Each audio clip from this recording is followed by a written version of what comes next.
Students, 12th accounting chapter है cash flow statement.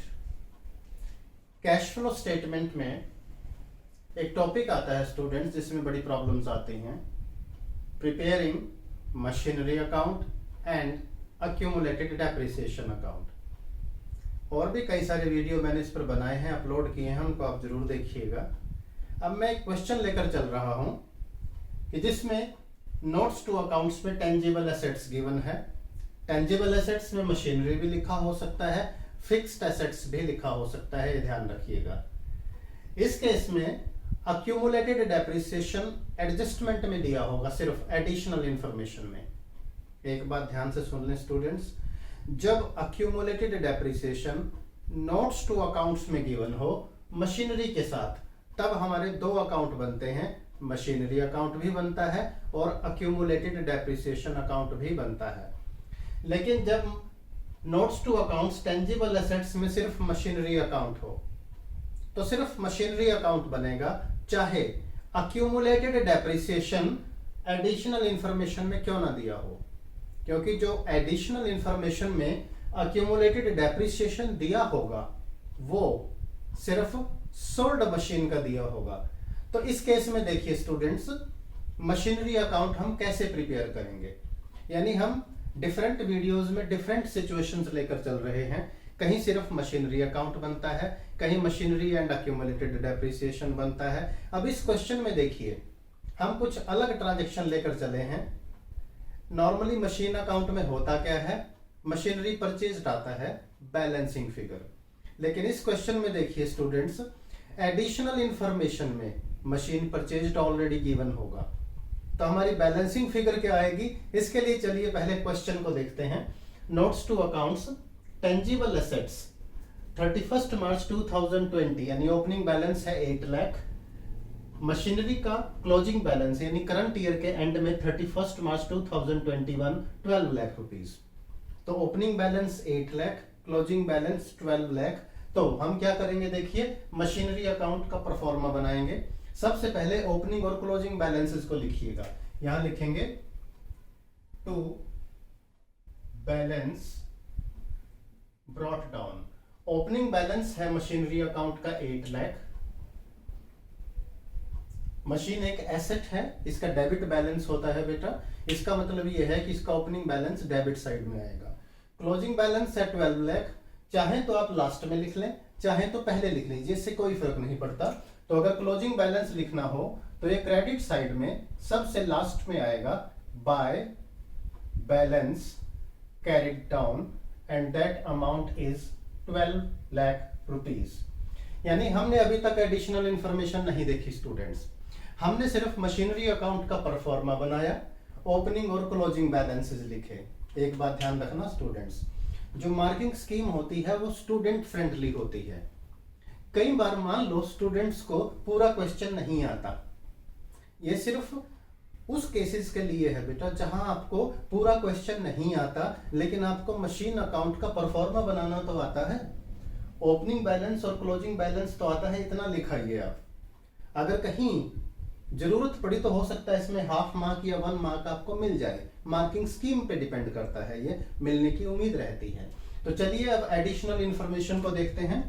Additional information क्या है स्टूडेंट, देखिए first one, machinery costing rupees 2 lakh, यानी वो मशीन जिसकी कॉस्ट 2 लाख रुपीज थी। देखिए इसको वर्किंग कर लेते हैं। Machinery costing rupees 2 lakh on which accumulated depreciation charged was 80,000। यानी जब ये मशीन खरीदी होगी 3, 4, 5 साल पहले, तब इसकी कॉस्ट थी 2 लाख।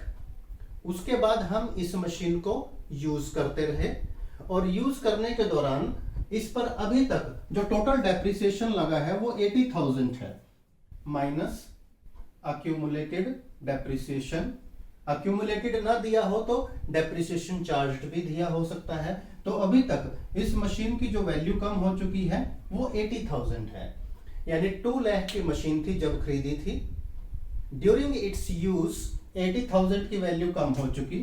तो आज की डेट में इसकी बुक वैल्यू क्या है स्टूडेंट्स, देखिए बुक वैल्यू यानी हमारी बुक्स में इस मशीन की वैल्यू है 1,20,000। तो मशीन की कॉस्ट थी 2 लाख, डेप्रिसिएशन लग गया 80,000। आज की डेट में बुक वैल्यू है 1,20,000। यहां तक क्लियर हो गया? इन दोनों वैल्यूज को भूल जाओ स्टूडेंट्स। ना तो 2 लाख का कुछ करना हमने, अब ना हमने 80,000 का कोई यूज है, क्योंकि ये डेप्रिसिएशन ऑलरेडी चार्ज हो चुका, मशीन अकाउंट के क्रेडिट में पिछले सालों में आ चुका होगा। तो इन दोनों वैल्यूज को फॉरगेट करो, इग्नोर कर दो, भूल जाइए। अब जो भी होगा वो 1,20,000 का होगा, क्योंकि आज की डेट में हमारी बुक्स में मशीन की वैल्यू 1,20,000 है। सेल कितने में किया स्टूडेंट्स? देखिए, सेल किया है इसको 1,50,000 में। देखिए, मशीन को जब सेल करते हैं तो हमारी जर्नल एंट्री होती है bank account debit to machinery account. Cash inflow हो रहा है, पैसा आ रहा है, बैंक अकाउंट डेबिट और टू मशीनरी। तो यहां लिखेंगे मशीनरी अकाउंट के क्रेडिट में मशीन सेल के लिए बाय बैंक अकाउंट, यानी इस मशीन को हमने क्या कर दिया? सेल कर दिया। कितने में? 1,50,000 में। देखिए स्टूडेंट्स, मशीन की बुक वैल्यू कितनी थी? 120। सेल कितने में किया? 1,50,000 में। ये तो गेन हो गया। गेन का मतलब ये प्रॉफिट हो गया। गेन ऑन सेल कितना गेन हुआ? 1,50,000 माइनस 1,20,000। तो स्टूडेंट्स ये 30,000 रुपीज का हमें गेन हो गया, याद रखिए। यानी मशीन को सेल किया 1,50,000 में, तो इस पे हमें 30,000 रुपए का गेन हुआ। लॉस होता है तो क्रेडिट में आता है, और अगर गेन हो तो वो मशीनरी अकाउंट के डेबिट में आता है। तो यहाँ डेबिट में लिखेंगे स्टूडेंट्स। आप चाहे तो टू गेन ऑन सेल भी लिख सकते हैं, वैसे करेक्ट वर्ड है to statement of profit and loss. तो ये हो गया आपका गेन, गेन ऑन सेल। कितना गेन हुआ स्टूडेंट्स? 30,000 का। देखिए मैं फिर से बता दूं, 1,20,000 की मशीन सेल कर दी 150 में, तो बाय बैंक अकाउंट यहां पूरा 150 आएगा, और जो गेन का अमाउंट है वो मशीनरी के डेबिट में आएगा to statement of P&L, gain on sale 30,000 rupees. अब फर्स्ट एडजस्टमेंट हमारी हो चुकी स्टूडेंट्स, सेकंड एडजस्टमेंट भी है। अब सेकंड एडजस्टमेंट पे आइएगा। अब सेकंड एडजस्टमेंट क्या है स्टूडेंट? इसको देखिएगा। New machinery purchased during the year amounted to rupees 6 lakh. साल के दौरान एक नई मशीन खरीदी गई, और वो कितने की खरीदी गई? 6 लाख रुपीज की। मशीन जब खरीदते हैं तो जर्नल एंट्री क्या होती है? Machinery account debit to bank account, यानी मशीन डेबिट हुई है। और वैसे भी देखिए, सेल क्रेडिट में आता है और परचेज डेबिट में, लेकिन इसका रीजन भी होता है, जर्नल एंट्री हो रही है machinery account debit to bank, यानी परचेज ऑफ मशीन का अमाउंट ऑलरेडी गिवन है। यहां लिखेंगे to bank account. To bank account ये क्या है? परचेज ऑफ मशीन, मशीन को परचेज किया गया, purchase of machinery during the year. कितने की गई है परचेज? 6 लाख रुपीज, ये ऑलरेडी गिवन है। और इसी क्वेश्चन में यही डिफरेंस है बेटा, ध्यान रखिए। अधिकतर क्वेश्चन में कैश फ्लो स्टेटमेंट में जो परचेज ऑफ मशीन है वो बैलेंसिंग फिगर आता है, लेकिन इस क्वेश्चन में परचेज ऑफ मशीन पहले से गिवन है, यानी कैश आउटफ्लो कितना हुआ मशीन को परचेज करते टाइम, वो 6 लाख रुपीज है। तो इस क्वेश्चन में बैलेंसिंग फिगर क्या आएगा? ध्यान से देखिए पूरा क्वेश्चन स्टूडेंट्स। मशीनरी पे करंट ईयर में कितना डेप्रिसिएशन चार्ज हुआ वो नहीं गिवन है, और ऐसा तो हो ही नहीं सकता कि हम कोई फिक्स एसेट यूज कर रहे हो। मशीन है, व्हीकल्स हैं, फर्नीचर है, इन पे डेप्रिसिएशन ना दिया हो। करंट ईयर में कोई ना कोई डेप्रिसिएशन का अमाउंट जरूर चार्ज होगा।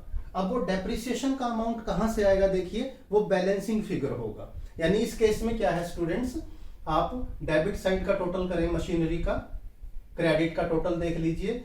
डेबिट साइड का टोटल क्रेडिट साइड के टोटल से ज्यादा होगा। देखिए डेबिट का टोटल कितना है? 8 लाख प्लस 6 14,30,000 डेबिट साइड का टोटल है, यानी मशीनरी के डेबिट का टोटल है 1430। अब क्रेडिट साइड का टोटल देखिए 12 लाख प्लस 150, ये हो गया क्रेडिट साइड का, जिसे माइनस करना है उसमें से। It amounts to rupees 13,50,000। तो बैलेंसिंग फिगर क्या हुआ स्टूडेंट्स? बैलेंसिंग फिगर हुआ करंट ईयर का डेप्रिसिएशन, यानी इस मशीन को हमने पूरा साल यूज किया और यूज करने के बाद at the end of the year जो डेप्रिसिएशन चार्ज हुआ वो कितना है 430 माइनस 1350 दैट अमाउंट टू ₹80,000। यानी यहां लिखेंगे हम क्रेडिट में बाय डेप्रिसिएशन, बाय डेप्रिसिएशन। और ये क्या हुआ बैलेंसिंग फिगर, और ये हमारा करंट ईयर का डेप्रिसिएशन आया है that is 80,000। Both side total equalise कर देंगे स्टूडेंट्स 14,30,000। तो इस क्वेश्चन का हाईलाइट क्या है देखिए, दो चीजें हैं, machine purchased during the year already given है, इस वजह से मशीनरी अकाउंट की डेबिट साइड का अमाउंट ज्यादा होगा और क्रेडिट साइड का कम होगा, और जो बैलेंसिंग फिगर होगा वो होगा current year depreciation that is 80,000। अब कैश फ्लो स्टेटमेंट में किस आइटम का कहां इफेक्ट पड़ेगा ये भी मैं बता देता हूं स्टूडेंट्स आपको। देखिए ये जो गेन ऑन सेल है, this is gain on cell, please see this. Gain on cell को हम cash flow from operating activity जो होती है उसके नेट प्रॉफिट में से लेस करेंगे, less. Purchase of machine, this is, ये हमारी इन्वेस्टिंग एक्टिविटी है, यानी number 2 cash flow from investing activities में परचेज ऑफ मशीन को दिखाएंगे। अब क्रेडिट साइड आ जाइए, this is what, sale of machine. Sale of machine भी हमारी इन्वेस्टिंग एक्टिविटी है, तो इसे cash flow from investing activity में दिखाएंगे। और जो करंट ईयर का डेप्रिसिएशन है, प्लीज सी दिस, ये करंट ईयर का डेप्रिसिएशन कहां जाएगा, cash flow from operating activity. Net profit before tax लिखते हैं ना, उसमें ऐड करेंगे, यानी एडजस्टमेंट्स फॉर्म में इस करंट ईयर डेप्रिसिएशन 80,000 को हम ऐड करेंगे। तो स्टूडेंट्स ये क्वेश्चन देखिए, इसमें सिर्फ मशीनरी अकाउंट बना है, सोल्ड मशीन के अक्यूमुलेटेड डेप्रिसिएशन का हमने मशीनरी अकाउंट में कोई यूज नहीं किया, उसका यूज हुआ सिर्फ मशीन की बुक वैल्यू कैलकुलेट करने के लिए और गेन ऑन सेल को फाइंड करने के लिए।